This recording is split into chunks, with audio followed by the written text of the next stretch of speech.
Hello friends, कैसे हैं आप। आशा करता हूं आप स्वस्थ होंगे और खुश होंगे। आप देख रहे हैं आज को वकील गुरु और मैं हूं आपका होस्ट एडवोकेट आदित्य तिवारी। अभी पिछले हमने कुछ वीडियो पैतृक संपत्ति के पर बनाए हैं कि उस पर आपके क्या अधिकार हैं, आप बेच नहीं सकते हैं। लेकिन कुछ ऐसे भी कानून हैं कि किस आधार पर आप पैतृक संपत्ति को बेच सकते हैं, उन्हीं पर आज हम चर्चा करेंगे। और अगर आपने अभी तक हमारा चैनल सब्सक्राइब नहीं किया है तो प्लीज़ आप हमारे चैनल को सब्सक्राइब करिए और शेयर करिए ताकि ज़्यादा से ज़्यादा लोग हमारे चैनल से जुड़ सकें। और जैसा कि मैं हर वीडियो में बताता हूँ, हर केस की प्रकृति और स्थिति अलग होती है। वो जब हमारे पास केस आता है तब हम उसको समझते हैं कि इस पर क्या कानून उचित होता है या क्या कानून इस पर लागू होता है, ये कोर्ट का विषय होता है। लेकिन चलिए आज हम शुरू करते हैं कि आप पैतृक संपत्ति, आपको मैंने पिछली बार बता दिया था कि पैतृक संपत्ति होती क्या है। जो संपत्ति आपको आपके पूर्वजों से प्राप्त होती है उसको हम पैतृक संपत्ति मानते हैं। और इस पर जो कानून है वो ये है कि पैतृक संपत्ति पर एकाधिकार नहीं होता है, उस पर 4 पीढ़ियों का अधिकार होता है। यानी कि आप उसको अपनी मनमर्जी के अनुसार उपयोग नहीं कर सकते हैं बिना परिवार के अन्य सदस्यों की सहमति से।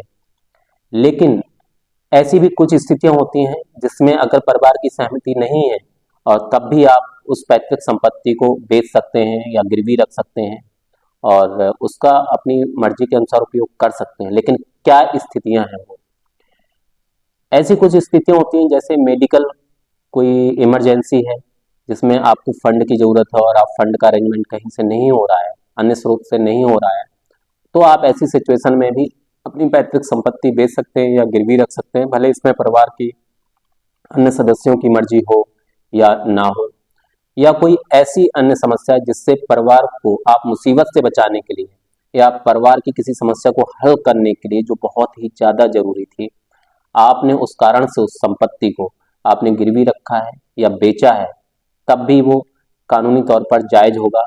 बहरहाल अगर कोई भी परिवार का सदस्य अगर इस पर कानून का सहारा लेता है या कोर्ट का सहारा लेता है तो हो सकता है आपको कुछ समय समस्याओं का सामना करना पड़े। लेकिन ये भी है कि कोर्ट आपके पक्ष में फैसला दे सकता है, क्योंकि ऐसे कई केस हुए हैं जिसमें ऐसी समस्याओं को लेकर अगर किसी ने अपनी पैतृक संपत्ति का व्यापार या उसको गिरवी रखा है या किसी अन्य तरीके से बदलाव किया है तो कोर्ट ने उस व्यक्ति या उत्तराधिकारी के पक्ष में ही फैसला दिया है कि जो जायज तरीका है वो उसने कदम उठाया है अपने परिवार को सुचारू रूप से चलाने के लिए। तो अगर ऐसी कोई भी समस्या है और आप हमसे उसका समाधान चाहते हैं तो आप हमें कॉल कर सकते हैं, मेल कर सकते हैं या हमारी वीडियो पर आप कमेंट भी कर सकते हैं। अगर आपका पैतृक संपत्ति पर किसी भी तरीके से आप कोई भी बदलाव बेचना है या आप उसको गिरवी रखना चाहते हैं तो एक बार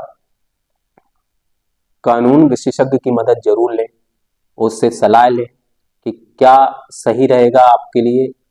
कहीं ऐसा ना हो कि आप लापरवाही में या अनजाने में कोई ऐसा कदम उठा दें जिससे आपको बहुत ज़्यादा समस्या हो या ऐसे आप झंझटों में फंस जाएं जो आपको कोर्ट कचहरी तक लाके खड़ा कर दे।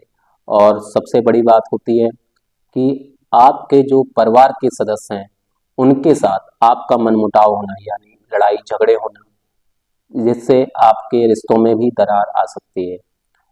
तो अगर कोई भी ऐसा मैटर है तो एक बार आप डिस्कस जरूर करिए। हाँ, अगर आपकी स्व अर्जित संपत्ति है तो आप उसको अपनी मर्जी से उपयोग जरूर कर सकते हैं बिना किसी की सहमति के। आप चाहें तो उसको बेच सकते हैं या गिरवी रख सकते हैं, जैसा आप चाहें। आप उस पर किसी भी तरह का बदलाव कर सकते हैं, निर्माण कर सकते हैं या उसका जो निर्माणाधीन बिल्डिंग है उसको आप तोड़ सकते हैं।